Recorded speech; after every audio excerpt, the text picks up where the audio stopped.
Veja no ICL Notícias, segunda edição. Qual o receio daqueles governadores que se reuniram, mas bradam contra essa proposta? Papo reto e sem espetáculo. Moraes se reúne com Castro a portas fechadas no Rio de Janeiro e deixa secretários do lado de fora. Com ou sem os colarinhos brancos? Com projetos parados, Congresso articula a criação de mais uma CPI. A ideia é investigar o crime organizado. Encontro marcado. STF começa a julgar denúncia contra Eduardo Bolsonaro no próximo dia 14. O ICL Notícias, segunda edição, está no ar.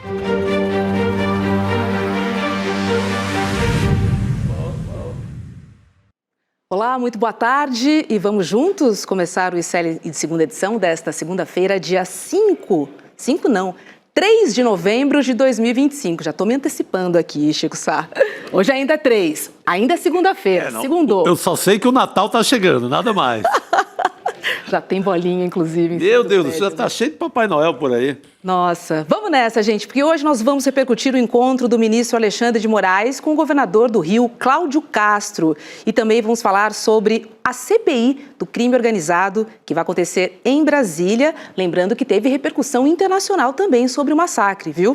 No STF, foi marcado o início do julgamento da denúncia contra Eduardo Bolsonaro e também Mauro Cid, né, que começou a cumprir pena hoje. Tirou a tornozeleira eletrônica. Vamos conversar tudo isso com o Cacai, com o Jamil Chad, Heloísa Vilela e também Juliana Dalpiva. Lembrando que a nossa programação, que começa com Desperta e vem até o N2, é transmitida pela rádio Voz Trabalhadora e também São João, que é a Web Rádio, e a Rádio Cultural também. Temos aí Voz Trabalhadora, Rádio Cultural, Web Rádio São João, estamos no Sul, no Nordeste, temos os SEGs. Grande rede CL, né?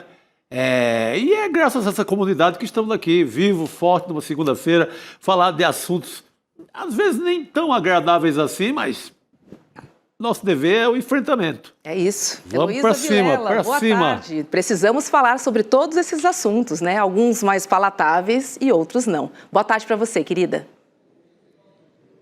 Boa tarde, Roberto, boa tarde, Chico. Com certeza precisamos falar de todos eles e segurança pública é o assunto que dominou o Congresso hoje, vai continuar assim por um bom tempo e acho que é o assunto que vai dominar a pauta política até a eleição do ano que vem, com certeza. Pois é, e a gente começa a semana, gente, ainda repercutindo, obviamente, a ação policial no Rio, que deixou 121 pessoas mortas. 121 pessoas mortas.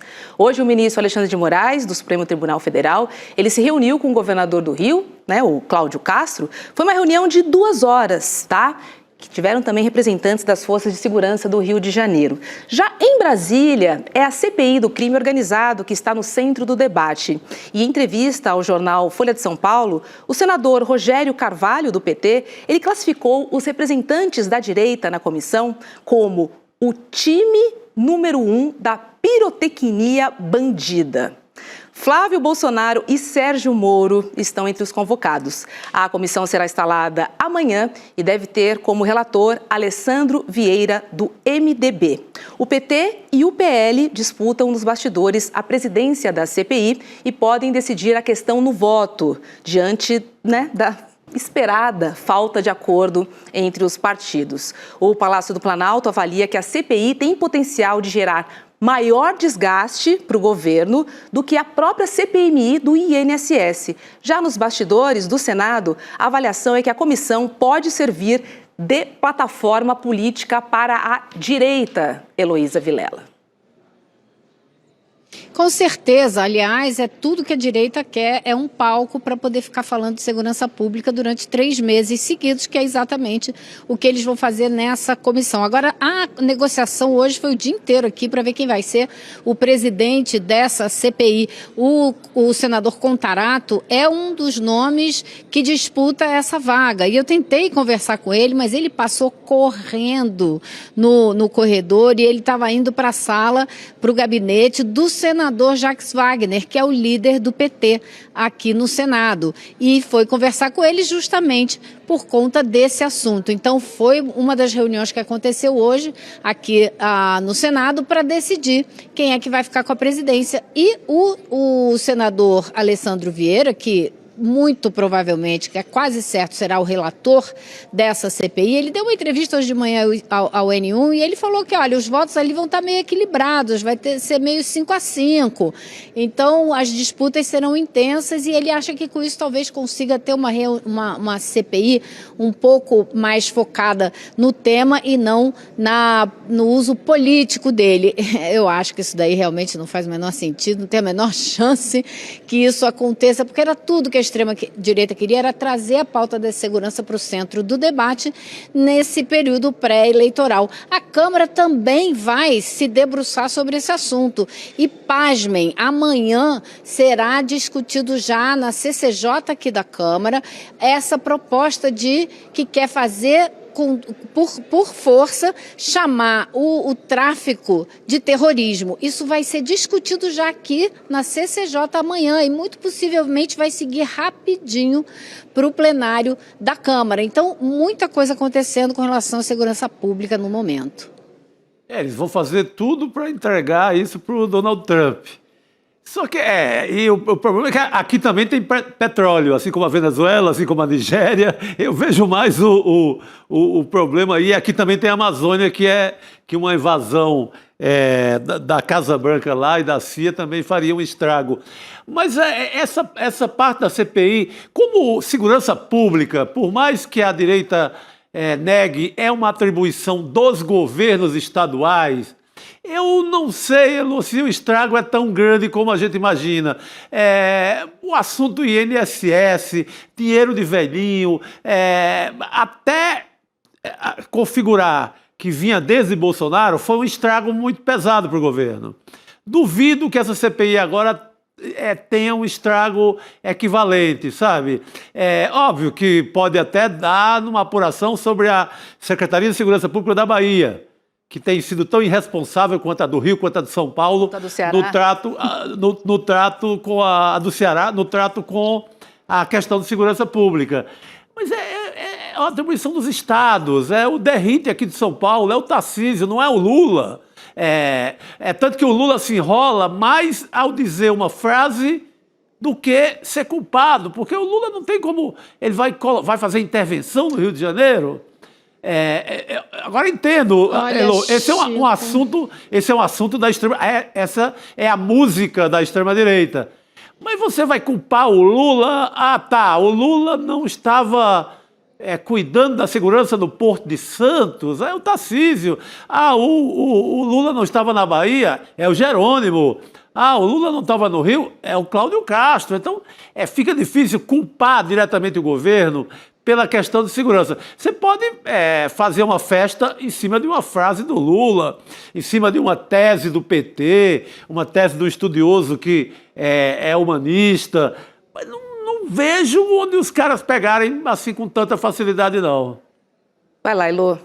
Olha, Chico, você desculpa, mas eu vou ter que discordar de você. Eu gostaria de ter essa visão um pouco mais otimista que você está apresentando. O problema dessa CPI não é de tratar de casos específicos, é tratar da maneira como você se refere ao problema, de que maneira você propõe enfrentar o problema. E aí é que mora todo o perigo, porque a extrema-direita faz um discurso horroroso, que a gente sabe que não resolve nada, porque há décadas, no mundo inteiro, já se tentou esse tipo de ação violenta, de tratar como uma guerra, e que não chegou a nada em lugar nenhum do mundo que a gente tenha notícia.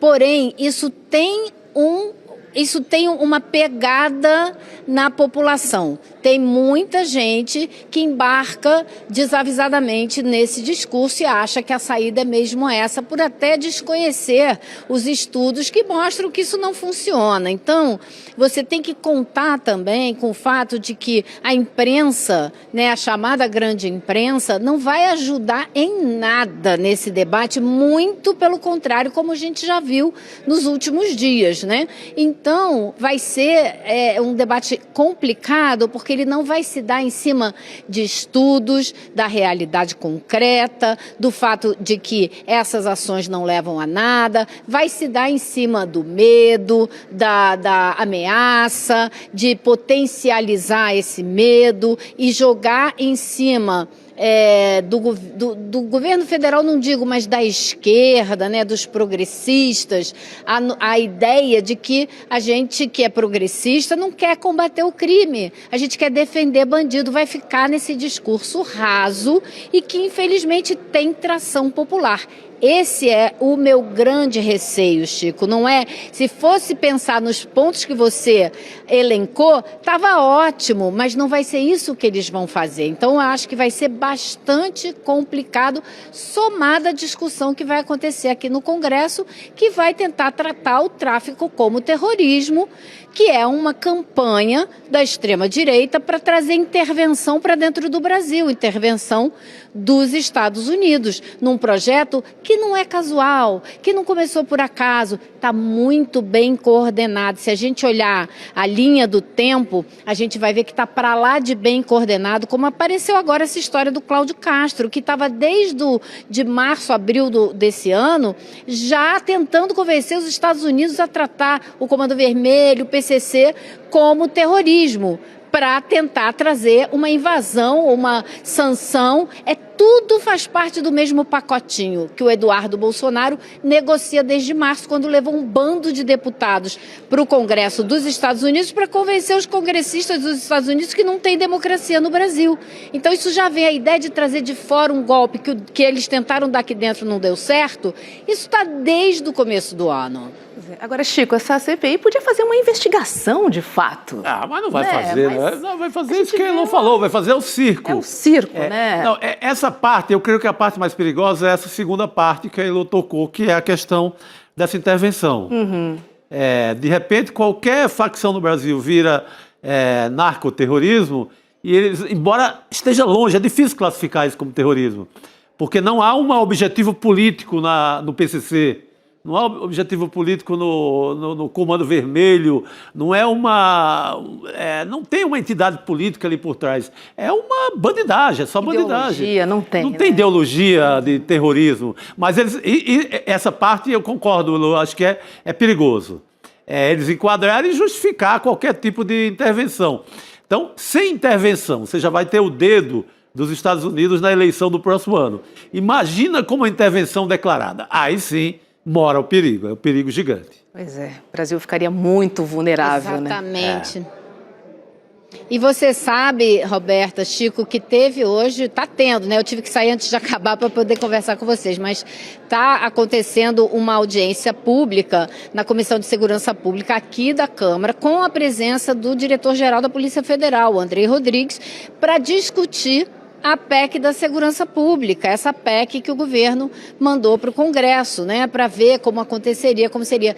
E foi feita ali uma denúncia a respeito desse problema do terrorismo. Por quê? Por que chamar de terrorismo se você não vai aumentar a pena, se você não vai mudar a maneira de combater?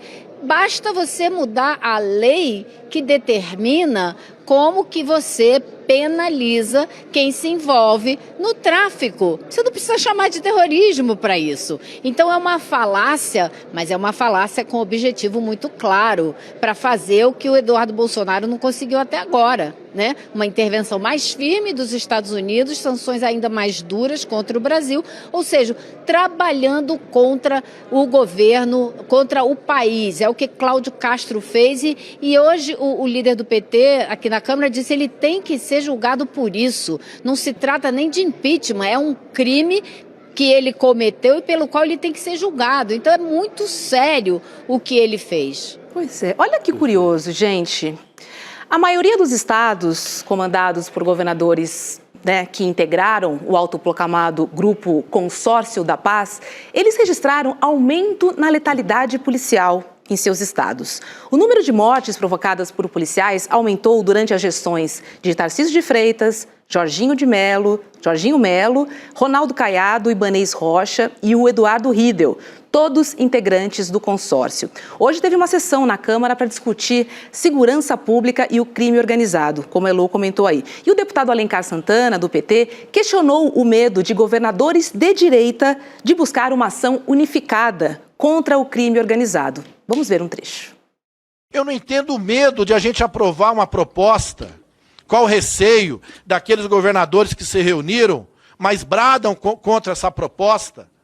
Qual o receio de ter uma ação coordenada, todo mundo à mesa discutindo, dialogando sobre ela e garantindo não só o processo de inteligência, mas uma ação muito mais eficaz? E porque nós temos que combater o crime de diversas maneiras, deputado Mendonça. O crime visa dinheiro. E nós temos que impedir que ele ganhe dinheiro e pegar a grana dele.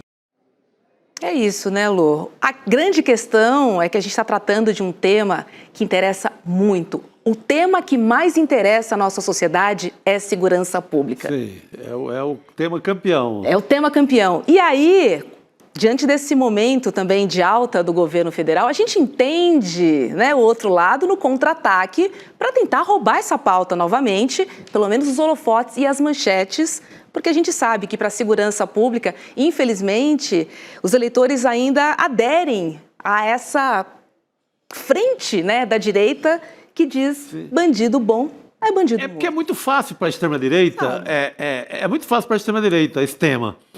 Porque basta dizer assim, vamos sentar o dedo e matar e pronto. Porque você pega, o que o Tarcísio tem feito pela segurança pública de São Paulo? Nada. Ontem mesmo mataram uma menina lá em Sapopemba, que veio com o pai de Sorocaba, a menina assassinada covardemente, assim, na frente de todo mundo. Isso é Tarcísio de Freitas puro. Cadê a polícia? Cadê? Não sobra nada para ele, desde que ele diga, não, mas vou matar todo mundo. Pronto. Para a esquerda, teria que resolver a história. Então, é muito fácil você ser de direita e de extrema-direita e lidar com esse tema. Basta você fazer o que o Cláudio Castro fez e pronto. Sai matando, puxa o gatilho na favela e está resolvido. Para a esquerda é difícil, porque a esquerda Faz tem... de conta que tá... a esquerda tem valores que ela defendeu ao longo da vida. Humanismo, defesa dos mais pobres. Então, fica difícil você fazer a mesma coisa. Senão, não seria a esquerda. Sim? Não, eu acho que é mais do que isso, sabe, Chico? Eu acho que a esquerda pode muito bem defender um combate vigoroso ao crime organizado, porque, de fato, ninguém aguenta viver debaixo dessa insegurança. Sim. É muito problemático. No Rio de Janeiro é uma loucura mesmo, é muito difícil. Então tem que haver, sim, uma defesa de um programa sério, profundo, vigoroso, e isso o governo federal tem que defender, e tem que defender essa PEC da segurança pública com unhas e dentes, mostrar que é só através de uma coordenação nacional que vai ser possível enfrentar isso com seriedade. Agora, esse discurso fácil da extrema-direita pode ser facilmente quebrado também, mostrando que esses resultados foram pífios, mostrando que nos estados onde se saiu matando a beça, o problema da segurança não se resolveu, então tem alguma coisa errada aí. E vou dizer para vocês o que muita gente aqui nos bastidores anda dizendo para responder essa pergunta do deputado Alencar. Perguntou por que esses deputados não querem a PEC da segurança, por que eles têm tanto medo assim de deixar que a Polícia Federal coordene esse trabalho? Porque eles não comandam a Polícia Federal. Então, no âmbito do Estado, é o que muita gente aqui diz, eles conseguem controlar as coisas. Se tiver um problema chegando na mesa deles, na família deles, nos amigos deles, eles podem segurar as pontas. Mas se tiver na mão de uma investigação da Polícia Federal, aí vai ser um pouco mais complicado, porque ela não vai ter a proximidade com as autoridades locais que as polícias locais têm. Então você bota uma entidade de fora do Estado para ajudar na investigação com mais independência. E é isso que muita gente diz, que esses governadores morrem de medo. Aí não vão enfrentar de forma alguma. Você mesmo, Elô, mostrou em reportagem aquela história do Caiado, por exemplo, do assassinato de uma pessoa ligada ao governo lá de Goiás. O assessor da campanha. O assessor da campanha. Ali, se eu tenho a Polícia Estadual na minha mão, que era o caso do Caiado, está resolvido. Eu afasto um aqui, outro acolá e eu abafo a investigação. Se vai uma Polícia Federal investigar aquele tipo de crime que o Caiado é apontado como um dos envolvidos, ele está frito, ele está ferrado. Então essa é que é a mudança. O primo dele... Dando um exemplo prático do que você acabou de falar. E por isso mesmo que eles pediram a federalização do caso, que até hoje não saiu. Eles queriam, a exemplo do que aconteceu com Marielle Franco, que só quando o caso foi federalizado é que ele se resolveu, né? E que andou. Eles queriam a federalização do caso também, para conseguir tirar das mãos do Estado e trazer para a esfera federal, para poder apurar de fato e punir os culpados. Assim como a perícia dos corpos, né? Que o Ministério Público Federal foi proibido de acompanhar essa perícia. A perícia feita pelos próprios policiais, pela Polícia Civil que esteve na operação. Complicado assim, né, Elô? Difícil, inclusive, de acreditar. Impossível, eu diria, né, Roberta? Impossível de você fazer uma apuração decente dessa maneira, né? Pois é. Deixa eu falar um pouquinho sobre o tenente-coronel Mauro Cid, porque ele é o primeiro condenado, né, do núcleo 1 da trama golpista a começar a cumprir pena. Cid não apresentou recurso, né, e por isso já teve o julgamento concluído com pena de 2 anos de reclusão em regime aberto. Depois da audiência de hoje no STF, Cid retirou a tornozeleira eletrônica. Heloísa Vilela.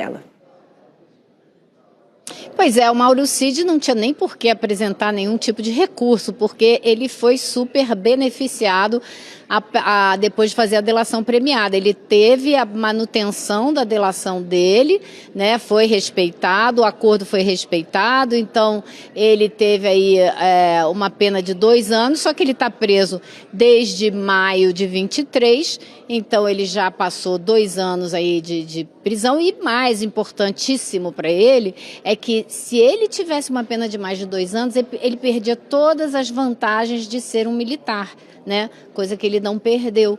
Então, para ele era vital. E agora ele é o único que vai estar em uma espécie de liberdade. Ele vai estar em casa e tal, ainda tem um tempo de regime aberto, né? Mas ele tá livre, acabou para ele. Tudo resolvido, tá tudo uma beleza. Caso das joias, caso da carteira de vacina, caso da tentativa de golpe, enfim. Livrou a família toda. Mas delatou, deu com a língua nos dentes e se livrou a família. Exatamente, que para ele era essencial também, né, Roberta? Exatamente. Uma delação que valeu muito a pena, né? Muita coisa. Esse caso dele é um incentivo a novas delações. É uma bela propaganda de como vale a pena delatar. Está livre de tudo, né? Praticamente um voa, canarinho voa, tá? Passarinho cantou e passarinho voou. Tá na boa agora. Elô, nós estamos combinando hoje, viu? Tá tem Jura? Guardei aqui essa... Um amarelo reinante aí. Exatamente, tem um amarelo reluzente aqui. Muito bom. É ouro. É ouro que reluz. Isso é ouro. Querida, obrigada, viu? E uma ótima semana pra gente. Vamos que vamos. Beijo. Vamos lá, até amanhã, pessoal. Boa noite, querida. Chega mais, Rodrigo. Então, da cor do canarinho, não é que o Chico falou aí? Voa cedinho. Voa, canarinho voa. Isso é música da Copa de 82. Música do Zico, do Júnior, daquela turma lá, do Júnior. Quando o short dos jogadores ainda era pequeno, né? O velho Júnior. Era outro lateral do Flamengo, depois meio campista. E, Rodrigo, estávamos falando aqui como o Mauro Cid se deu bem, né? Assim, se deu bem mesmo. Ele sai, hoje ele entregou a tornozeleira, né? Ele a tornozeleira, recebeu algumas orientações, ele não pode sair do Brasil e tal, porque ele queria ir para os Estados Unidos logo, né?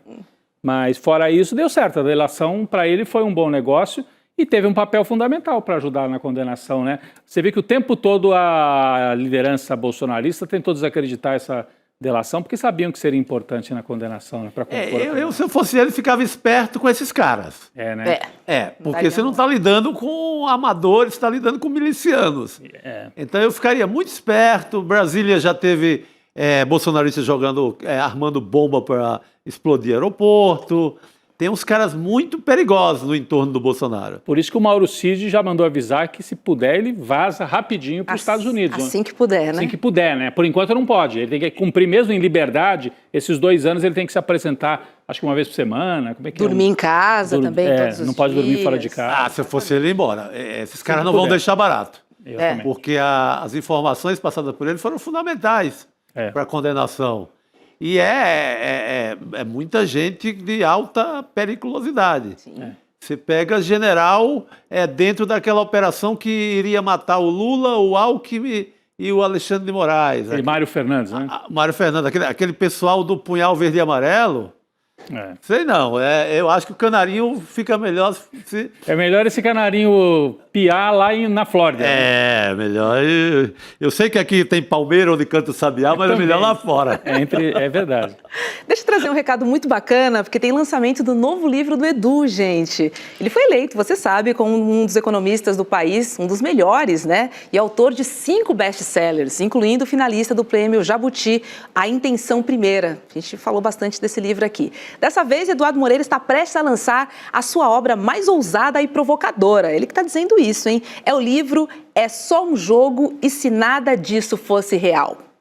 Esse livro conta com uma linguagem simples e aprofundada, que só o Edu tem, a gente conhece bem como é que o Edu fala, como o Edu escreve, então uma linguagem muito acessível, muito fácil para a gente entender nesse novo livro que questiona a realidade que vivemos e construímos as nossas relações mediadas por inteligência artificial. O lançamento oficial, com um desconto exclusivo para quem adquirir a obra durante o evento, será neste domingo, dia 9 de novembro, às 8 horas da noite. Domingo, 9 de novembro, às 8 horas da noite. Você sabe que esse evento é gratuito e online, mas você precisa garantir a sua vaga. Corre lá em icl.com.br/livro e não perca a chance de mais este lançamento revolucionário. Vem mais livro por aí. É isso aí, aperta o dedo, se inscreve, porque vale muito a pena. Isso. Pois é. Vamos chamar a Juliana Dalpiva? Tá pronto, deve ter. Para o N2 de hoje. Oi, Ju, já me escuta? Boa noite para você, querida. Seja bem-vinda. Boa noite. Boa noite, Roberta, Rodrigo, Chico. Boa noite para a nossa comunidade. Segunda-feira começando aqui, cheia de notícia, né? Uma semana bastante importante, tanto aqui no Rio quanto em Brasília. Segunda que já começa com uma reunião a portas fechadas e sem entrevista à imprensa, né? A gente está falando do encontro do ministro Alexandre de Moraes com o governador do Rio, Cláudio Castro, e também representantes das forças de segurança do Rio de Janeiro. Bom, segundo o G1, participaram da reunião o secretário de Segurança Pública, o Victor Santos, o secretário da Polícia Militar, o coronel Marcelo de Menezes, o secretário da Polícia Civil, o delegado Felipe Cury, o procurador-geral do Estado, Renan Saad, e o diretor da Superintendência-Geral da Polícia Técnica Científica, o Valdir Ramos. E aí temos uma apuração aí da Bela Megali, da Folha de São Paulo, que diz que alguns secretários chegaram a ser vetados para participar dessa reunião. E ao justificar a medida, uma integrante da equipe de Moraes teria dito que o ministro estava indo para uma reunião de trabalho, não um espetáculo. Juliana Dalpiva, o que será que aconteceu nessa reunião, hein? Robs, eu acho que é uma reunião muito protocolar, pelo que eu sei, né? O ministro Alexandre de Moraes, que é o novo relator da ADPF das favelas, que é simplesmente uma ação para garantir o cumprimento da lei, né? A constitucionalidade do cumprimento da lei em operações policiais, de policiais em favelas aqui no Rio de Janeiro. Por que isso aconteceu? Porque na pandemia, eles simplesmente faziam operações atirando a esmo, né? Sempre se fala que usa inteligência, só que aí subiam a favela, as pessoas em casa, se protegendo do vírus, né? Do coronavírus, e aí, ainda assim, vítimas de bala perdida, que, enfim, é um termo até bastante complicado de usar dentro dessa situação. faz a DPF. Era do Fachin, o Fachin vai para a presidência do Supremo, ficou com Alexandre de Moraes em função disso. E aí o que o ministro me parece ter vindo ao Rio de Janeiro foi porque ele tomou uma série de decisões na semana passada, informando as autoridades aqui no Rio de Janeiro, em outras palavras, estou de olho, quero os relatórios, quero saber como essa operação foi planejada. Ele foi bastante cobrado, até o ministro Dino, na semana passada, chegou a criticar, né, a quantidade de mortes, o modo como tudo isso se deu.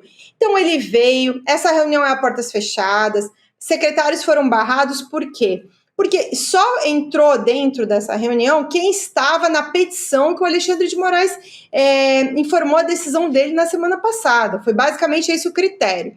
Essa reunião aconteceu de manhã no Centro de Comando e Controle do Rio de Janeiro, que fica na Cidade Nova, ali no centro do Rio, do lado da prefeitura. E de lá, ele almoçou com o Cláudio Castro no Palácio Guanabara, depois, agora à tarde, esteve no Tribunal de Justiça, depois no Ministério Público, tá lá na Defensoria agora, o Igor tá lá, mas todo esse trajeto, o ministro entrou e saiu sem falar com a imprensa, ele não tem dado coletivas, não tem dado declarações, então também é tudo muito protocolar, no sentido de acompanhar. Quando acabar a defensoria, ele ainda tem uma agenda na Prefeitura do Rio de Janeiro com o prefeito Eduardo Paes. Pelo que eu soube dentro dessa apuração, ele está muito acompanhando esses primeiros relatórios. Então, o governo do Rio de Janeiro apresentou a documentação dessa operação. A gente não tem grandes polêmicas nesse momento. Ele está meio que informando as autoridades no seguinte: queremos tudo documentado. Agora, histórico do Alexandre de Moraes aqui, vocês conhecem, né? Aliás, vocês estão em São Paulo.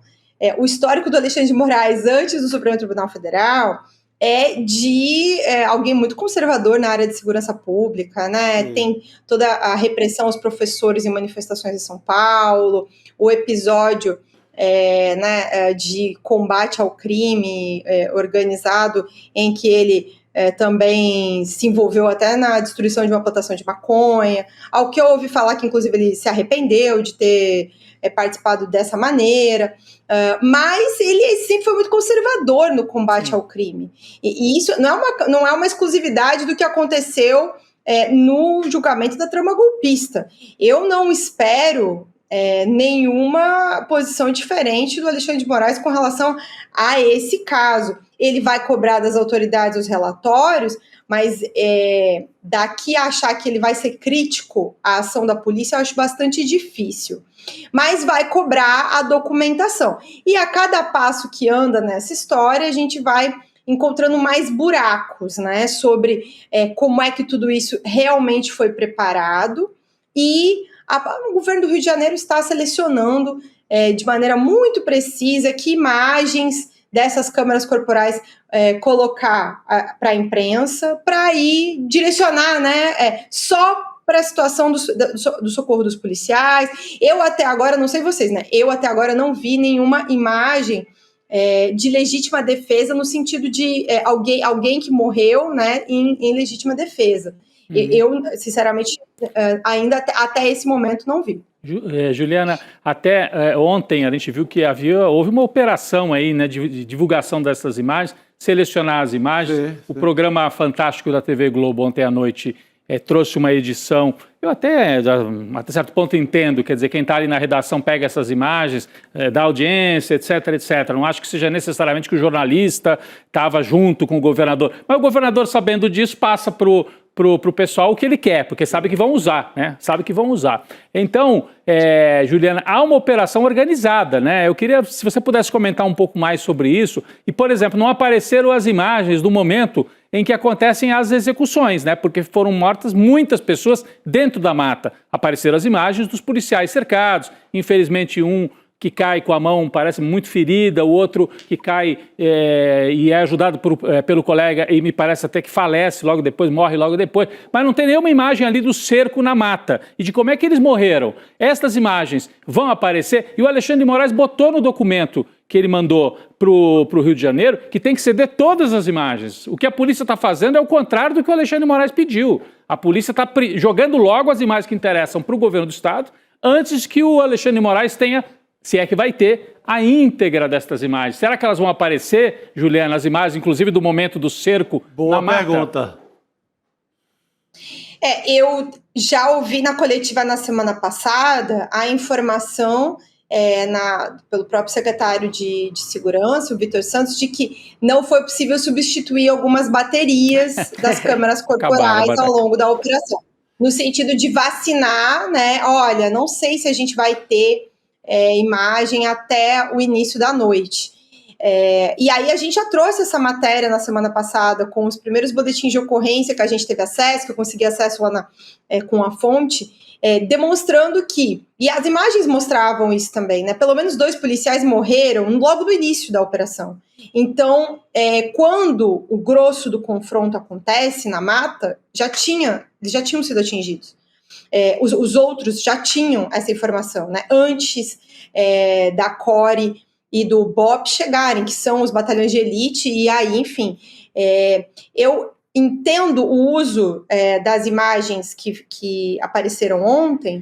Eu só gostaria, como o Rodrigo menciona, que a gente pudesse ter acesso a tudo, que era para poder, de fato, olhar como um todo e não direcionadamente só aquelas, né? E também, assim, a questão da própria transparência dessa operação. Isso está na imprensa, mas a gente tem a Defensoria Pública reclamando o tempo todo do acesso a esse tipo de informação. Isso é um problema. Se estivesse público já, mais órgãos de comunicação poderiam ter acesso, também poderia analisar.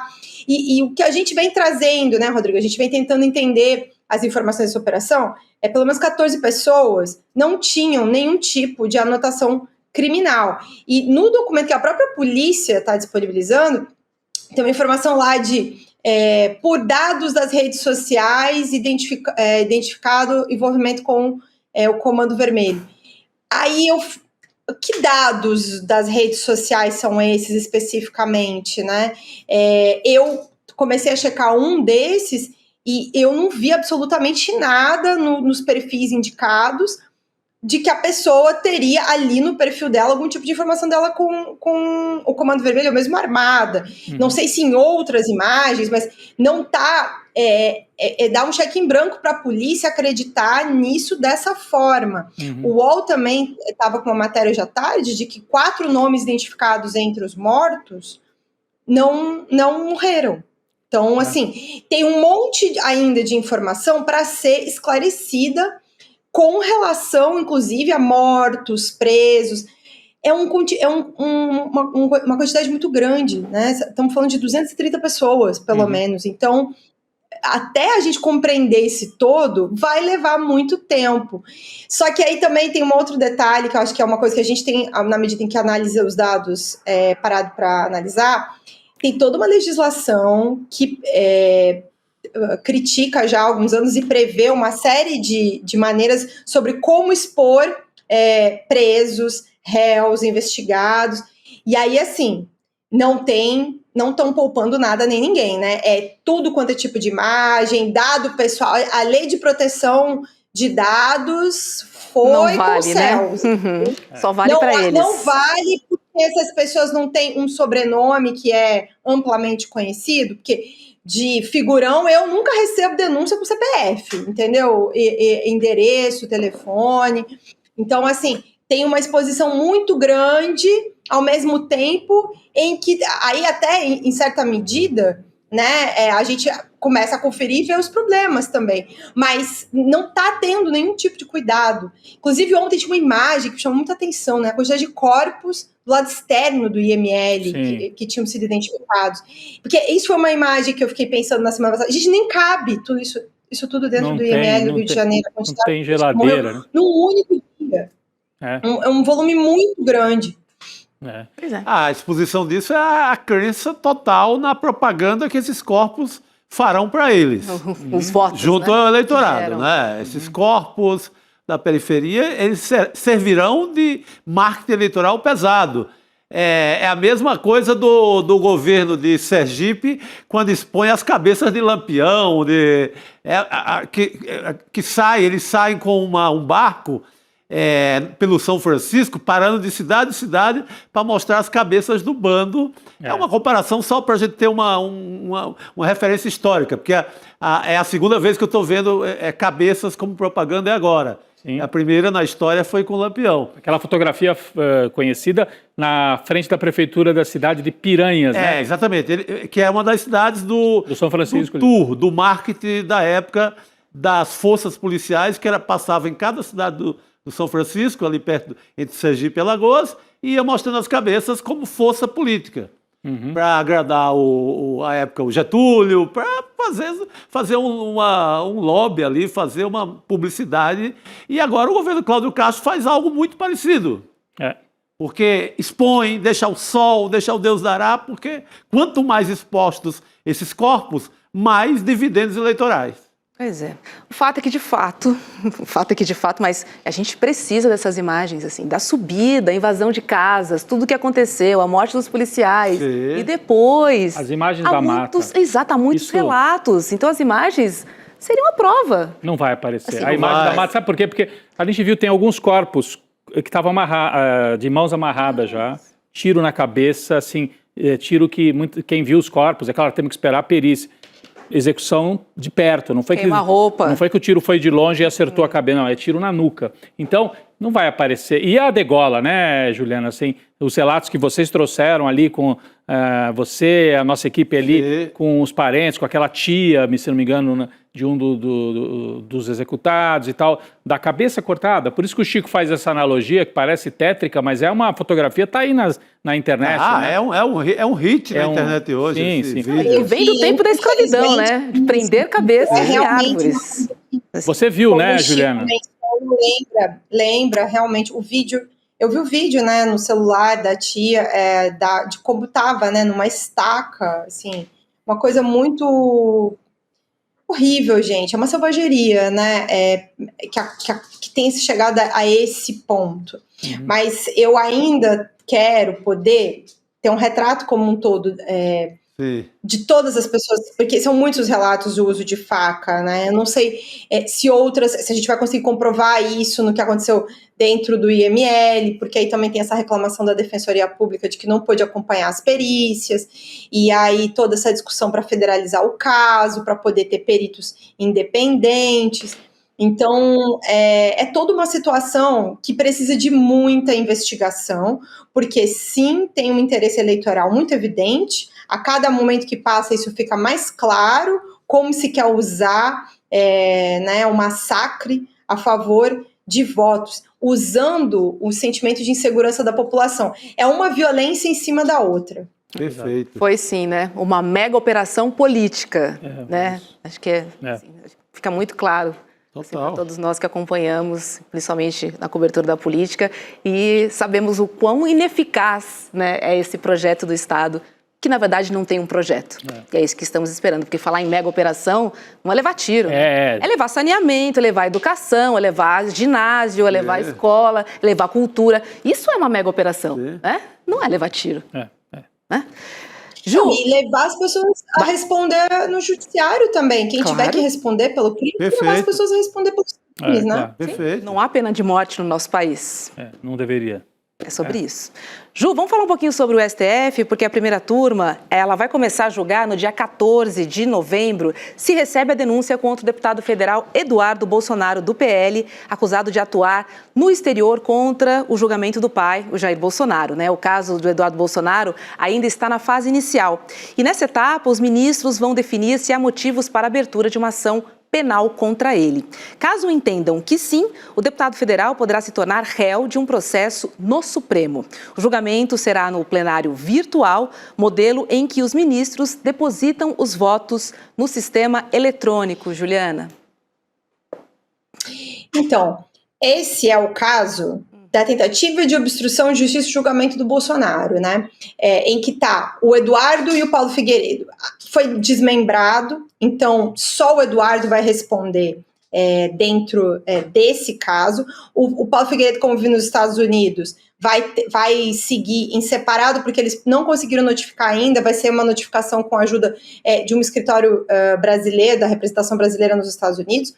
E o Eduardo foi feito por edital, E quem está defendendo ele é a Defensoria Pública da União, porque ele também está, de todas as maneiras, tentando evitar de ser notificado até para poder atrasar esse processo. Porque ele já está tentando atrasar a cassação em função das faltas, já que ele está nos Estados Unidos, e aí quer atrasar também esse processo, porque se ele for condenado nesse processo, ele não pode ser eleito no ano que vem, não pode disputar a eleição no próximo ano. Então, começa no plenário virtual no dia 14 e vai até o dia 25. Mas eu preciso fazer uma agenda geral aqui. Essa denúncia é a denúncia do Eduardo, mas a partir desta sexta, o Supremo começa a julgar os recursos do núcleo crucial. Agora há pouco vocês mostraram a notícia que eu subi na coluna mais cedo. O Cid é o primeiro a começar a cumprir a pena, transitou em julgado, o caso do Cid, então ele foi lá, tirou a tornozeleira, recebeu as orientações, e os demais que recorreram, porque o Cid não recorreu, ele aceitou o benefício que ficou baratíssimo, né? Ficou assim, promoção. Tipo isso. E aí, exatamente, ficou promoção, gente. Né? Mês da Black Friday, o Cid levou a Black Friday dele cedinho, né? A dele e da família toda, né, Ju? É que assim, não dá para negociar o benefício pela família, né? É pro Cid. Mas é que nem teve ainda, né? Não se concluiu o caso das joias, que é onde está o pai dele. Aí tem que ver lá com a PGR como essa situação vai ficar. Mas no que diz respeito ao Cid, ficou essa promoção aí baratíssima, já levou, e até ele já pediu para que seja contado o período em que ele estava preso. Então, ele foi condenado a 2 anos. A gente não tem com precisão o número de dias, né? Então, assim, o Cid foi preso em maio de 2023, ficou preso preventivamente até fazer a colaboração premiada no começo de setembro. Aí depois tem um período que é prisão domiciliar, e aí em 2024, quando tem aqueles áudios da Veja, ele fica lá mais cerca de 1 mês, 40 dias preso. Então, ele deve ter cerca de 6, 7 meses preso. O restante, ele cumpre em regime aberto. Tem uma série de questões, recolhimento noturno, proibição de algumas coisas que ele não pode fazer, e não pode se ausentar do país, porque tinha realmente um desejo de morar nos Estados Unidos. Eu vi vocês comentando mais cedo que era para ele se cuidar com o pessoal do Bolsonaro. Eu te confesso que a minha preocupação, Chico Sai, algumas vezes até externei isso, a pessoas ali ligadas à investigação. Minha preocupação do Cid ir ao exterior é ele ir para o exterior e aí começar. Não, porque eu fui obrigado. Porque eu fui condenado. Porque eu fui perseguido. Porque foi isso que ele fez o tempo inteiro, né? Ele participar da campanha de descredibilização do judiciário brasileiro. Eu acho que, nesse momento, esse risco é menor, porque justamente não fechou o caso das joias ainda, e o pai dele está lá dentro. Então, o general Lorena Cid ainda não está total. Ele foi indiciado pela Polícia Federal. Nesse caso, não teve um desfecho de denúncia ainda. Pode ter, dependendo do que acontecer, né, adiante. A princípio, ele começa a cumprir essa pena em regime aberto e deve estar no ano que vem já livre, leve, solto, sem dever nada a ninguém. Pela contagem, mais ou menos, né? E aí a gente vai, a partir dessa sexta-feira, porque é uma semana o julgamento do plenário virtual dos demais réus do núcleo crucial, para essa contagem regressiva em torno de quando é que vão mandar cumprir a pena dos demais. Ou seja, onde é que Jair Bolsonaro vai cumprir a pena. Não só ele, né? General Paulo Sérgio, General Heleno, Almir Garnier, vai, assim, encher a instalação das instalações militares, né? Ou a Polícia Federal. Acho muito difícil de terminar na Papuda, mesmo os demais. Acho que deve ser ou uma instalação militar ou na Polícia Federal. Acho muito difícil mesmo de ir para Papuda. Agora, essa contagem, que é a semana do dia 20, né? É a semana em que eles podem tentar mais algum recurso, e aí não sei exatamente se o ministro Alexandre de Moraes vai decidir sozinho ou vai submeter de novo, mas é o desfecho provavelmente acontece aí a partir da próxima sexta-feira, né? A partir do dia 15, provavelmente 15, 16, não sei se já no final de semana, né? Porque fecha o julgamento no dia 14, aí tem o fechamento dos votos, eu acho que deve ficar para o início da outra semana, na semana ali do dia 20 de novembro. Perfeito. E tem ainda o julgamento do núcleo 3, que começa na semana que vem. Então, enfim, o horror da selvageria, da violência aqui no Rio de Janeiro vai começar a voltar a dar espaço no noticiário para Brasília, porque esse é um mês realmente, como chama o núcleo crucial, é um momento também crucial para saber o desfecho dessas prisões. Pois é, e a gente acompanha, né, com Juliana Dalpiva, nosso time em Brasília, enfim, qualquer novidade sobre esse processo, do núcleo 1 ao núcleo 4. Tá chegando a hora, Pois é, essa prisão, né, será papuda, não será, né, como é que vai ficar toda essa história? Estamos de olho. Juliana Dalpiva, obrigada e uma ótima noite para você. Obrigado. Bom descanso. Boa noite, querido. Um beijo, querido. Um beijo. Olha, vamos começar agora com o Jamil Chad, porque teve repercussão internacional, sim, né, do massacre nos complexos do Alemão e da Penha, no Rio de Janeiro. Oi, Jamil, já está por aí? Boa noite para você. Conta pra gente, a ONG Human Rights Watch já denunciou graves falhas na investigação? Boa noite para todos vocês. E olha, de fato, esse caso está tendo uma repercussão no exterior muito grande, mas eu não quero falar da repercussão na imprensa, não é nessa repercussão, é muito mais, como você citou, a repercussão que está tendo nas organizações de direitos humanos, tanto da sociedade civil, como nas organizações como a ONU, a Comissão Interamericana de Direitos Humanos e tantas outras organizações que estão olhando para o caso do Brasil com muita preocupação. Vamos começar pela Human Rights Watch. Quem é a Human Rights Watch? É a entidade americana, não estamos aqui falando de nenhuma entidade comunista, socialista, é até uma entidade de direitos humanos, mas eu diria liberal, com um comportamento, eu diria, muito próximo às democracias ocidentais. Nós não estamos falando nenhum representante do BRICS aqui, tá? Só para a gente colocar no contexto. Mas é, sim, uma das principais organizações de direitos humanos no mundo hoje. E ela traz justamente um primeiro informe apontando para todas as falhas na investigação do crime. Então, ou do que aconteceu naquele momento. E aí, entre outras coisas. Primeira delas, o fato de que o local não foi isolado. Então, aquelas mortes aconteceram e, claro, tudo ali foi absolutamente modificado de lugar, invadido, inclusive sem nenhum tipo de proteção. Então, resguardar o local onde essas mortes aconteceram era fundamental para a investigação. Isso não foi feito. Os corpos tampouco foram, de alguma forma, protegidos. Foram, inclusive, levados para uma praça. Né? Nós vimos isso, todos nós vimos isso. Isso, claro, afeta diretamente na capacidade da investigação. Um outro ponto fundamental, acesso às informações.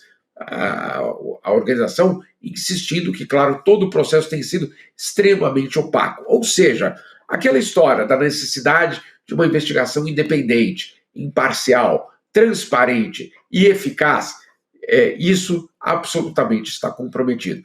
Aqui não significa, olha, então a operação deveria ter acontecido de um lado ou de outro, não é a questão, vamos dizer assim, estratégica da operação, é saber em que condições aquelas pessoas foram mortas. Só isso. Ninguém aqui está questionando pessoas, mas fazer uma investigação. Então, se eventualmente foi morto, se alguma pessoa poderia, antes de ser Está falhando muito, Jamil. Vamos tentar fazer uma conexão novamente com o Jamil para a gente, enfim, poder ouvir, né, essa análise que é muito importante, porque a gente fala aqui, né, sobre esse cuidado da perícia, o isolamento do local e vários outros métodos que não foram adotados e que são, assim, básicos de qualquer operação. Para quem diz que foi uma operação planejada, está deixando a desejar, né? Sim, não, ela foi planejada justamente para ter esse efeito que ela teve, e dentro do planejamento provavelmente estava não preservar o local das execuções, porque o governador sabia desde o começo que havia um cerco na mata. Até no dia da operação, na terça, ele falou: a polícia levou os bandidos para dentro da mata porque ali é melhor para fazer o cerco e tal. E aí chama a atenção porque não houve um isolamento, passar aquela fita, né, que você tem em torno do local, porque ali havia dezenas de corpos e eles não preservaram, deixaram tudo solto, né, Chico? Sim. E no dia seguinte os próprios moradores foram buscar os corpos e desceram para aquela praça, já sem as roupas, né, de maneira desorganizada. Justamente a polícia fez isso para que não houvesse condição de ter uma perícia. De como é que morreram? Preservação zero. Zero. Cuidado nenhum, né? Nenhum. E além dessa cascata que não tinha bateria, as câmeras não tinham bateria suficiente, né? Não deu para trocar a bateria das câmeras da polícia. Ah, não dá, né, Jamil? Voltou, né? Não, inclusive essa questão das câmeras é colocado em vários dos alertas. Como assim você faz uma operação desse porte com 2.500 homens e aí esquece de colocar na noite anterior as câmeras para carregar? Tem alguma coisa, obviamente, estranha nessa explicação. Insisto, essa é uma questão de investigação. Ninguém aqui está dizendo qual é a conclusão da investigação. Agora, o ponto fundamental da repercussão no exterior tem sido justamente a da investigação imparcial em relação a essas mortes. Garantir que isso seja feito, garantir que um informe seja produzido e garantir que, claro, o público saiba o que exatamente aconteceu naquele dia. É isso. E olha, a ONU, ela enviou uma carta ao governo brasileiro expressando grande preocupação e mencionando o termo limpeza social. Eu tenho um trechinho aqui da carta da Organização das Nações Unidas. Olha, diz o seguinte: essas mortes, muitas vezes em operações que visam criminosos, são generalizadas e sistemáticas, funcionando como uma forma de limpeza social contra grupos marginalizados. Foi exatamente o que a gente viu, né? Não, foi exatamente o que a gente viu. Eu ia perguntar para o Jamil, né? Nós estamos já com os preparativos da COP30 avançando, tem essa repercussão internacional. O Jamil falou, não vamos nem falar da mídia, da imprensa, vamos falar das ONGs e da ONU, né, como a Roberta acabou de trazer, Chico, isso também. Então, esta pauta agora vem com tudo a cobertura da COP30, já tem até príncipe inglês aqui no Brasil e tal, né, fazendo, daqui a pouco a Roberta vai trazer, a gente vai trazer os detalhes aqui do príncipe William, frequentando ali o Rio de Janeiro, participando de alguns eventos, mas você acha que a COP30 vai substituir essa temática e nos próximos dias a repercussão mais forte disso diminui? Como é que você tem sentido isso? E também, como é que fica, né, a imagem, o país que se preparou, que se apresentou como um país emergente para sediar uma reunião tão importante e que não consegue lidar com o controle da sua polícia, né? Cuja polícia local não usa câmeras porque não trocou a bateria, a gente tem que fingir que acredita numa barbárie dessa. Então, como é que se dá? Eu queria ouvir o Jamil sobre isso, né? Sai a repercussão do massacre e entra a COP30 aí o Brasil, nós somos capazes de organizar, e é mesmo, o Brasil sediou já vários eventos grandes desse tipo. Mas essa contradição aí internacionalmente, Jamil? Meu caro, essa contradição sempre faz parte da imagem no exterior do Brasil, né? E é uma imagem muito complexa, uma imagem que eu vejo muitas vezes artigos, ou pelo menos comentários, muito simplistas, eu diria, sobre o Brasil. E quando fatos como esse acontecem, obviamente embaralha essa tentativa de construção de uma imagem de um país que assume, por exemplo, no caso de Belém, no caso da COP, que assume o tema ambiental, diz, sim, temos um problema, sim, as cidades da Amazônia têm problema, e sim, vamos passar a resolvê-lo a partir de uma reunião em plena Amazônia. Ao mesmo tempo, você tem toda a consequência de um tema que não é novo. Eu insisto, essa questão da polícia dentro da ONU, da polícia brasileira dentro da ONU, é lidada desde que eu estou, pelo menos aqui. Isso faz 25 anos. Ou seja, não é olha que surpresa, agora a violência policial é algo a ser, a gerar uma preocupação. Perdão, só um comentário, fazendo um desvio, mas que, claro, dentro desse tema, naquele momento que o George Floyd foi morto, houve uma comoção internacional de uma dimensão tão grande que, de repente, na ONU houve uma reunião liderada, basicamente, por vários países, claro, não pelos Estados Unidos, naquele momento com Donald Trump, nem pelo Brasil, naquele momento com Bolsonaro, para criar uma espécie de investigação internacional em relação às polícias de todo o mundo. Adivinha quem foi contra? O Brasil. Né? O Brasil de Jair Bolsonaro foi contra, fez de tudo para aquela resolução não passar. No final, a resolução passou, o Brasil até votou a favor, depois de ter aguado a resolução.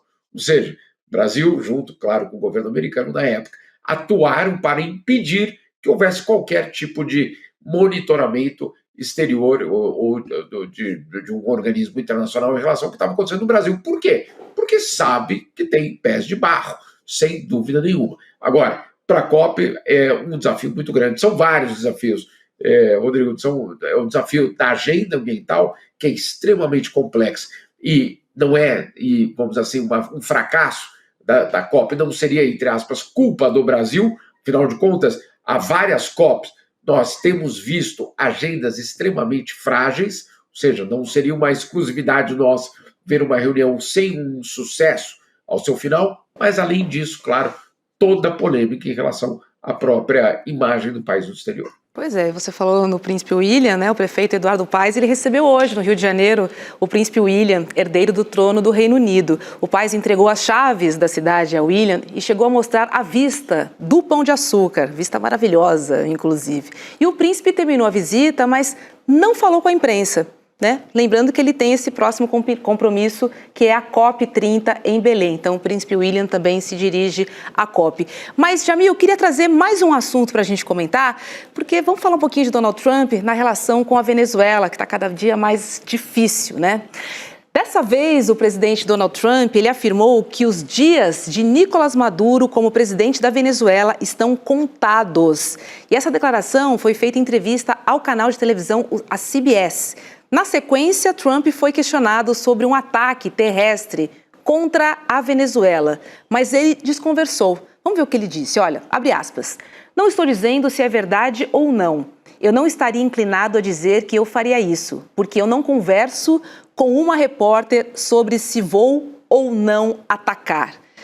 Gente, outro dia ele disse para uma repórter, né, respondendo uma pergunta dela, que não era da conta dela. Então, assim, quando tem pergunta que incomoda o presidente estadunidense, a resposta é essa, né? Não é seu negócio, eu não vou responder para você, você não tem nada a ver com isso.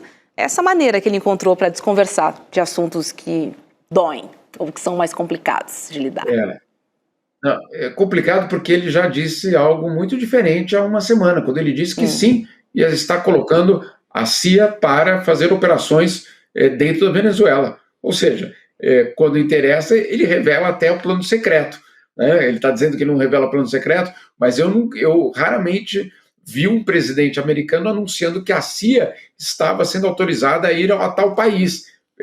Eu não sei, o Chico, que talvez tenha mais experiência com invasões e operações estrangeiras, eu não me lembro, Chico, nunca de algum presidente americano dizer, olha, estamos mandando uma equipe secreta para dar um golpe de Estado naquele país. Não me lembro de uma afirmação dessa. Não, eu sou do tempo, Jamil. Eu sou do tempo que eu recebi o relatório 50 anos depois, como em 64. O Lyndon Johnson, a gente só ouviu ele décadas. A minha geração viveu isso. 50 anos depois, o relatório diz, olha, sim, demos um golpe no Brasil. Gente. Sou desse tempo. Não, mas sabe o que agora, com a velocidade da internet, tudo mudou, entendeu, Chico? Agora não são mais 50 anos. Às vezes é uma coisa mais rápida. Não, estou fazendo uma ironia aqui, mas algo muito sério. O que quer dizer isso? Ele, obviamente, Donald Trump manipula todas as informações, todas as declarações, tem um sentido de manipulação. Naquele momento da CIA, não estou dizendo que era mentira, mas era, obviamente, uma tentativa de mandar um recado para o governo de Nicolás Maduro, dizendo, olha, vocês vão cair, ou negocia, ou vocês vão cair. Né? Então, é uma ameaça, não é mais do que um dispositivo da CIA entrando nos Estados Unidos, mais do que isso, o que fica claro é que era uma ameaça sendo feita publicamente. Os navios ali na costa da Venezuela são ameaças públicas. Tem até um detalhe que eu queria até trazer aqui para vocês, que é curioso. Muitas vezes o governo americano fala que os ataques aconteceram contra esses barquinhos em águas internacionais. Bom, eu fui ver as fronteiras marítimas no Caribe. Vocês já fizeram isso? Eu recomendo ver as fronteiras marítimas do Caribe. Não tem água internacional, uma encosta na outra, né? É tudo colado um no outro. Caramba. É tudo colado um no outro. Gente, calma aí. Então, se não tem água internacional, tem duas opções. Ou estão usando águas territoriais de alguém que está autorizando, né? Algum país ali da região que está autorizando isso acontecer, ou está acontecendo uma violação de soberania. Ponto final. Só tem essas duas opções. Né? É verdade que é difícil colocar aqui sem um mapa, mas Porto Rico é um mar territorial dos Estados Unidos. Então, dá uma possibilidade, claro, para o governo americano agir dentro do seu próprio mar territorial em Porto Rico. Mas o que eu quero dizer com isso? Nada, absolutamente nada que é dito pelo governo de Donald Trump, a gente deve considerar como valor de face. Né? Vamos lá ver se essa última frase dele dizendo você acha que eu vou dizer se eu vou fazer uma operação? Eu talvez, claro, não sei se eu teria tido essa rapidez, dizer para ele, calma aí, mas o senhor semana passada anunciou a CIA indo para os Estados Unidos, para a Venezuela. Então sim, o senhor já fez isso antes, porque a minha pergunta vai nessa direção. Enfim, é uma enorme manipulação, é um enorme desafio cobrir Donald Trump, sem dúvida nenhuma. É complicado, né? Porque ele fala isso e já vira e chama o próximo, né? Eu lembro da entrevista antes do encontro com Lula, foi bem isso. Sim, né? Falou, não é da sua conta. Você pode falar agora. Você nem tem tempo de falar. Ele é o comandante de um grande programa, como se fosse o chefe de um grande programa de auditório em que os repórteres estão ali e ele é o âncora do programa. É isso, mais ou menos. Escolhe quem pode perguntar, quem não Rodrigo, pode. E aquela ocasião, semana passada, da sua porta-voz, da Caroline Leavitt, que um repórter fez uma pergunta para ela na sala de imprensa e ela rebateu dizendo, a tua mãe. Né? Você imagina com essas palavras, a tua mãe. Ele perguntou quem é que autorizou tal fato e a resposta oficial da Casa Branca num briefing oficial foi a tua mãe. Ou seja, é um desafio. Donald Trump ainda não encontrou a Heloísa Vilela numa dessas, viu? Sorte dele. Jamil Chad, querido, obrigada. Boa noite para você. Valeu. Boa noite, querido. Hein, Elô, nessa coletiva? Ele ia ver, ele ia ver. Mãe. Vamos ver. Vai ser um pouco diferente, seu Donald Trump. Olha só, daqui a pouquinho, às 7 horas da noite, coladinho no N2, tem Chico Pinheiro entrevista. Desta vez, o convidado é o pastor Henrique Vieira, deputado federal pelo PSOL, também ator e escritor. Então, vai ser muito importante esse papo, porque eles vão conversar sobre a atuação do pastor, deputado, né, que tem desafiado o conservadorismo e provocado o público a refletir sobre questões urgentes. Estou falando de teologia negra, justiça social e também a pluralidade que a gente tanto fala da identidade brasileira que precisa de seus representantes. Vamos assistir um trechinho da entrevista. A maior parte hoje do segmento evangélico, que é plural, não é um bloco fechado, monolítico, com um líder e todo mundo pensando do mesmo jeito. Uma igreja católica, né? Não é. A maior parte do campo evangélico hoje está nas chamadas igrejas não denominacionais. Então, por exemplo, não é Assembleia, não é Universal, mas também não é Batista, nem Presbiteriana. São essas igrejas que se multiplicam no dia a dia. As pessoas se unem em torno de um carisma, da Bíblia, da pregação, de uma liderança, daí alugam um espaço e tem uma nova igreja evangélica. Que igreja é essa? É universal? Não. É Assembleia? Não. É do protestantismo histórico? Não. Mas qual é a autodeclaração ali? Nós somos evangélicos. Então é importante entender que o campo evangélico é complexo. Ele não é só formado por grandes igrejas e a base evangélica é, sobretudo, feminina e popular e negra. É isso. Acesse icl.com.br/Chico para receber o link da transmissão. Lembrando que o CP Entrevista começa coladinho no N2 às 7 horas da noite. É só ficar ligado aí, na verdade não desplugar da nossa programação. Automaticamente a gente já vai ali para o Chico Entrevista, tá bom?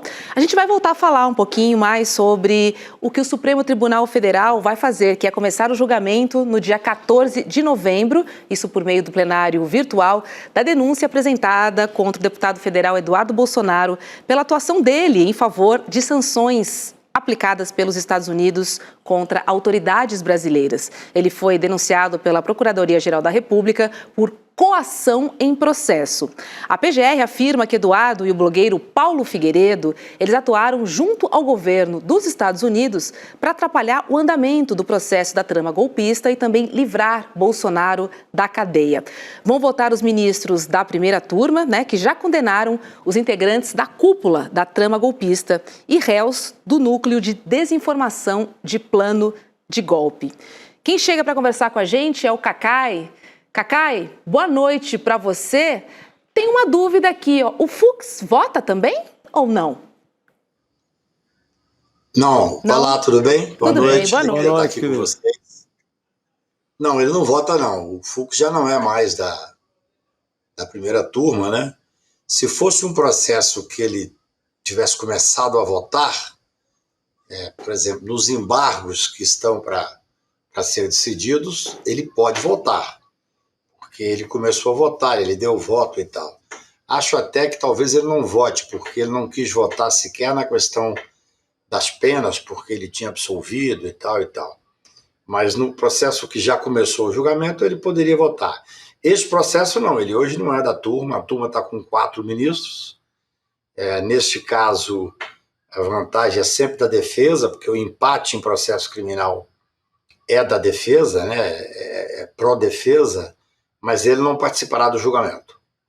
Ô Cacai, e vai haver aí, vai acabar embolando, né? Porque na sexta-feira agora, dessa semana, o plenário virtual começa a julgar os embargos de declaração do Jair e do Núcleo Crucial, dia 7 começa, né? Pode se estender por 4, 5 dias, pode se estender até o fim da outra semana, e aí quando estiver acabando os embargos do Jair, o filho entra nessa fila, pai e filho, assim, fazendo fila. Só que no caso do Eduardo, até para o nosso público entender, né? No caso do Eduardo ainda está naquela fase inicial, é o recebimento da denúncia, né? Qual a sua expectativa em relação a essa denúncia contra o Eduardo Bolsonaro? Isso deve avançar, deve andar relativamente rápido no Supremo Tribunal Federal. E estão dizendo que vai andar separado, né? Paulo Figueiredo desmembrado, o Eduardo Bolsonaro é que vai ser julgado primeiro nesse caso da obstrução, né? Bem, em primeiro lugar, começa sexta-feira, dia 7, os embargos, né, do Jair. Do golpe, e termina dia 14. Então é assim que funciona. Eu até já disse aqui uma vez, eu sou contrário a um processo criminal, qualquer ele, especialmente um dessa importância, ser julgado virtualmente. Mas assim é que decidiu a primeira turma.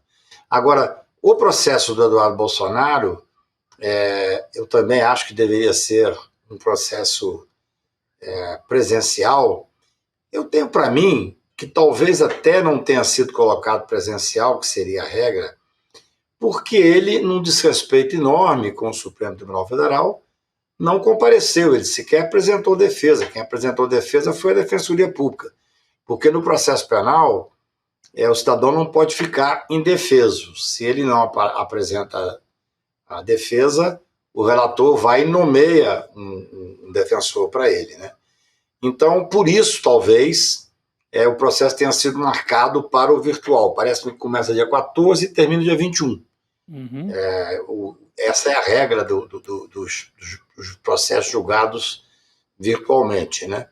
No meu ponto de vista, a denúncia será recebida. A denúncia é uma denúncia muito objetiva, assim, embora ela tenha, sei lá, 60 páginas, 60 e poucas páginas, os fatos estão muito comprovados. O recebimento da denúncia é quase óbvio, quer dizer, a denúncia é por coação no curso do processo.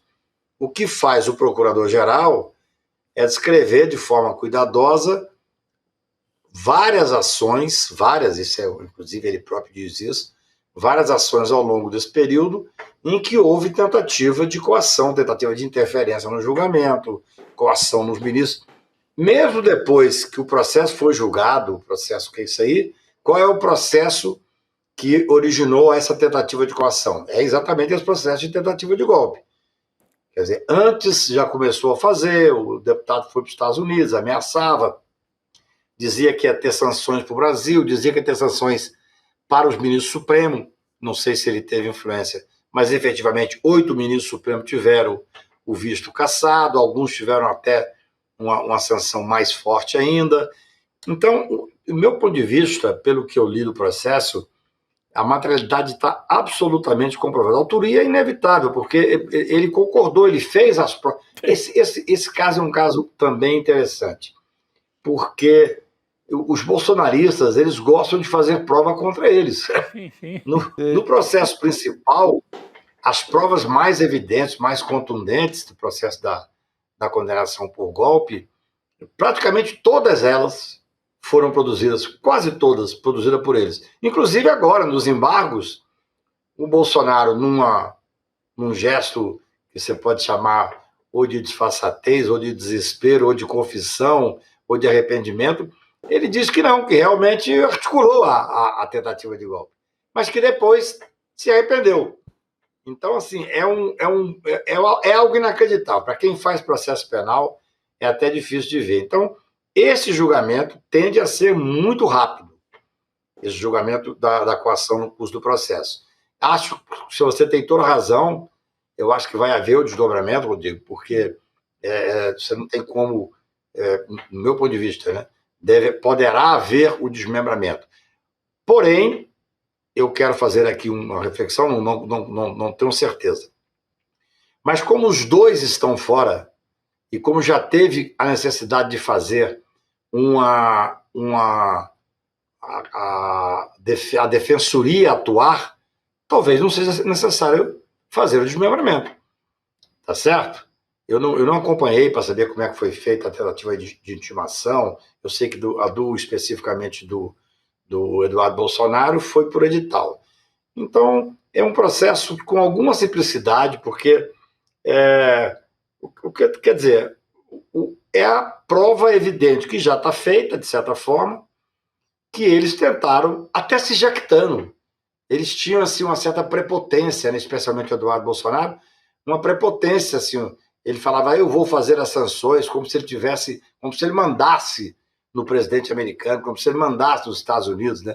Tinha lá a relação específica com determinado secretário, e isso ele fazia com muita prepotência. Assim, ele confessou esse crime diversas vezes. É um crime feito por televisão, um crime feito nos discursos dele. Então é um processo que deverá ter uma rapidez bastante rápida, bastante considerável. Foi uma farta produção de provas contra ele mesmo. Ele anunciava em live, estou aqui na frente de tal edifício X, vou entrar aqui e falar com tal autoridade, vou sair com uma sanção ao ministro X do STF. Então, tem um roteiro, é muito evidente. Daquela incrível capacidade que eles têm de produzir farta da quantidade de prova. Não há o que falar, né? Quase no mesmo nível dos chamados patriotas que invadiram os palácios e gravavam os vídeos. Estou aqui dentro do STF, estou aqui no 8 de janeiro, né? Quase no mesmo nível, porque era o Eduardo. Estou aqui, vou entrar na Casa Branca para pedir sanção e tal. Relógio, pá. Grava aí, guarda aí para me julgar depois. Quase isso, né, Chico? E eles diziam já o que era o objetivo da reunião. Que era uma sanção. Eles nomeavam a autoridade com as quais iam se encontrar. Então não tem dúvida alguma de ninguém. Não tem. É um processo em que a prova está produzida. É claro que a defesa tem que ser ampla, tem que ser dado a eles o direito absoluto de fazer a defesa que julgar conveniente, mas é um processo que deverá ter um andamento rápido, não tem muito o que fazer. Quer dizer, vocês vão ser ouvidos, as testemunhas que forem nomeadas, arroladas, serão ouvidas com um prazo muito curto de tempo, e não há nenhuma prova, não tem perícia, não tem nada. Quer dizer, ninguém pode negar aquilo que ele fez de viva voz, de forma absolutamente consciente, em diversos meios de comunicação. Então, eu acho que é um processo rápido, e é bom que isso ocorra, sabe? Porque você veja bem, Chico, tem uma questão, você tentar interferir num processo judicial é muito grave.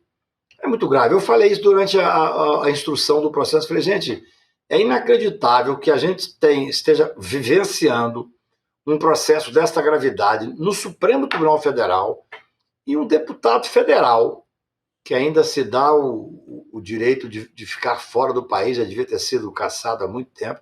Recebendo salário. Recebendo salário, inclusive. Não é só salário, não, é verba de gabinete, é uma série de... Mantendo a estrutura, né, Cacá?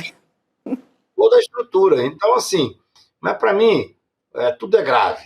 Mas o mais grave é um deputado federal sair do país, atentar contra a soberania nacional, atentar contra os interesses brasileiros e ainda querer fazer uma interferência absolutamente clara, tecnicamente falando, em um processo em curso na Suprema Corte. Eu acho que o Supremo fez muito bem em colocar esse julgamento agora. Repito, do meu ponto de vista, deveria ser um julgamento não virtual, presencial, para que os advogados pudessem falar, para que as pessoas pudessem acompanhar. Porque o julgamento virtual, como é que acontece? Marca para o dia 14. Quando é na meia-noite do dia 14, quando começa o dia 14, o gabinete vai e posta lá, no ambiente virtual, o voto. Então, todos nós teremos acesso. Você vai lá e entra, está lá o voto do relator. E depois os outros vão postando quando julgar conveniente. Posta, pode ser no último dia, pode ser em 2 dias, 3 dias, e a gente vai acompanhando. Mas não tem, eu diria, não tem a completude que deveria ter qualquer processo criminal ser obrigatoriamente presencial. Mas já está decidido, o Supremo vai fazer virtual. Eu penso que antes mesmo do dia 21, esse processo estará seguramente julgado sob o prisma de recebimento da denúncia, como bem disse o Rodrigo. Cacá, e para fechar, eu queria voltar a falar sobre o massacre no Rio de Janeiro, que resultou em 121 pessoas mortas, sendo que a polícia já admitiu, né, que 17 delas não tinham ficha criminal.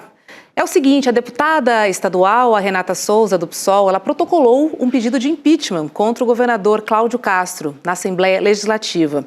Além disso, deputados já encaminharam à PGR um pedido para federalizar as investigações da operação que a gente está falando aqui. Vamos ver um trechinho do que ela disse. Nós entramos com um pedido na Procuradoria-Geral da República pedindo para que essas investigações sejam transparentes. O que isso significa? Que seja federalizada. A federalização garante que os órgãos federais possam fazer o trabalho que hoje está prejudicado no estado do Rio de Janeiro. Porque, sem dúvida nenhuma, o Ministério Público também esteve envolvido nessa operação. A Polícia Civil diretamente envolvida. Então, eu entendo que há conflitos de interesses aí que pode colocar, sem dúvida nenhuma, em risco uma investigação transparente e com lisura. Cacá, já vou passar para você, mas vale lembrar que o Tribunal Superior Eleitoral ele marcou para amanhã a análise de 2 ações que podem levar à cassação e à inelegibilidade do governador do Rio, por abuso de poder político e econômico nas eleições de 2022. Cacá, você acredita nessa federalização? Olha, em primeiro lugar, é importante essa ação de tentar federalizar, eu acho que é correto. Nós tivemos alguma coisa que eu diria estranha, que impediu, de certa forma, o pleno exercício do direito da Defensoria Pública participar naquele momento dramático. E tinha uma coisa importantíssima, que era a preservação do espaço onde ocorreram os crimes. O artigo 6º do Código de Processo Penal, eu até escrevi sobre isso aqui no ICL tem 2 dias, expressamente determina que a polícia tem que chegar e determinar que seja preservado para que você possa depois fazer a perícia. Isso não foi feito. É muito interessante ver a manifestação da defensora pública, onde ela falava com veemência, dizendo, olha, mudaram todo o ambiente do crime, desfizeram aquele ambiente, agora só resta que as perícias sejam bem feitas, porque só restou como prova os próprios corpos que foram mortos. Isso é gravíssimo. E a Defensoria não teve o papel que deveria ter tido e brigou para ter muito dignamente. Me parece, Hoje está tendo uma reunião, inclusive com a presença do ministro Alexandre, que é o relator da DPF das favelas. Me parece que o ministro Alexandre determinou que a Defensoria tenha acesso a tudo, tenha liberdade para trabalhar, como deve ter, e como teria que ter. Se fosse federalizado, estaria tendo. Então, esse é um ponto importante. Eu acho que processos como esse, nós temos muita coisa grave. Eu escrevi esse artigo para vocês, para o ICL. Assim, a pessoa fala, 60 pessoas tinham mandado de prisão. Desses 60, 121, nenhum deles estava naquela denúncia que originou o início da operação. Sim. É incrível. Todos estavam fora. Agora, eu acho que uma imprensa séria tinha que ser, a chamada tinha que ser, 40 não tinham sequer mandado de prisão. 40 não eram investigados. É o contrário. Eles não tinham que ser mortos. Os que tinham mandado de prisão justificavam a investigação. Não justificava o assassinato, com um tiro nas costas, com um tiro na nuca, com facada. Agora, o que mais me impressiona é a inversão natural que boa parte da imprensa fez, e inclusive da população como um todo. O que deveria causar espécie para estar na primeira página de todos os jornais, de todos os noticiários, o que é? Numa operação com 121 mortos, 40 deles, se não me engano, 42, não eram sequer investigados. Esse é que é o escândalo. Sim. O escândalo da morte dos investigados também é um escândalo muito forte, porque eles não tinham condenação e não tinham condenação à pena de morte, que não existe pena de morte no Brasil. E que não prendeu o líder DOCA, então, assim, né, Cacai? Tem mais essa também. Tudo isso, um ano de preparação, 2.500 homens nas ruas, e, no entanto, o líder não conseguiram prender. Isso. Então, assim, essa ação, eu impeachment não acredito, porque é um processo político, jurídico, e politicamente eles mandam no Rio de Janeiro. O Cláudio Castro teve 1 milhão de seguidores no mesmo dia, passou a ter 1 milhão a mais no mesmo dia da chacina, e, além disso, subiu 10% na popularidade. Então, a gente tem que ter muito cuidado. Eu acho assim, o ministro Alexandre deu já algumas decisões importantes, a Defensoria vai participar, só que agora as perícias já estão prontas, entendeu? Quer dizer, já é um momento de certa dificuldade para fazer uma investigação séria. Você não tem mais... É o que eu escrevi nesse artigo. Falei assim, foram apreendidos 100 e tantos fuzis. Com quem? O fuzil número tal estava em posse daquele cidadão X que foi morto? Não consta nada disso. Eles pegaram um monte de fuzil e ninguém sabe de onde veio, se realmente foram apreendidos ali, se foram apreendidos em outro lugar. Vai fazer o quê? Vai imputar a responsabilidade de todos que foram assassinados naquela chacina, de serem responsáveis por fuzis que não tem nenhuma relação direta, não tem uma foto, não tem uma comprovação, porque sequer foi preservado o local. Então, tudo isso é muito grave. E nem as Agora, imagens. tem uma informação que eu queria passar para vocês, que eu acho que é importante para todos nós. Eu hoje vi algumas, 2 ou 3 menções em televisão, eu estava trabalhando só de passagem, meio maldosa, dizendo que pautaram esse recurso do TSE por causa da chacina.